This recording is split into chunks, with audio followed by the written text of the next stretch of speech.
గురువు యొక్క సహవాసం ఎందుకంటే అసలు నీకు జ్ఞానం సంపాదించుకోవాలని అపేక్ష ఆయన సన్నిధానం వల్లే, గురువు సన్నిధానం వల్లే కలుగుతుంది. అంచేది గురువు సన్నిధానం నీకు అవసరమయ్యా.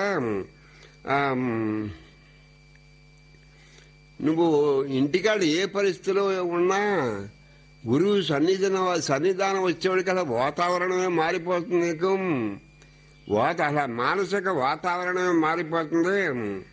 నీకు అన్ని ఇంటికాడు గొడవలన్నీ మర్చిపోయి గురువు సమక్షంలో కూర్చున్నప్పుడు నీకున్న లాభ నష్టాలన్నీ మర్చిపోయి ఒక ప్రశాంత స్థితిని పొందుతావు గురువు సమక్షంలో.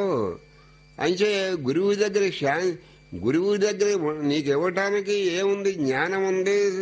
వాడి జ్ఞానము, సత్యము, జ్ఞానము, అనుగ్రహం ఉంది. గురువు దగ్గర అనుగ్రహం తప్పించి ఇంకేం ఉండదు, ఆగ్రహం ఉండదు.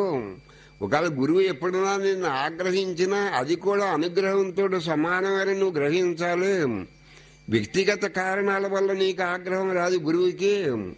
అంటే గురువు యొక్క ఆగ్రహం కూడా అనుగ్రహమే అని భావించిన వాడు ధన్యుడవుతాడు. ఇక్కడ వాతావరణం, అసలు గురువు యొక్క సన్నిధిలో వాతావరణం మారిపోతుంది. నీ తలంపుల్లోనే మార్పు వస్తుంది.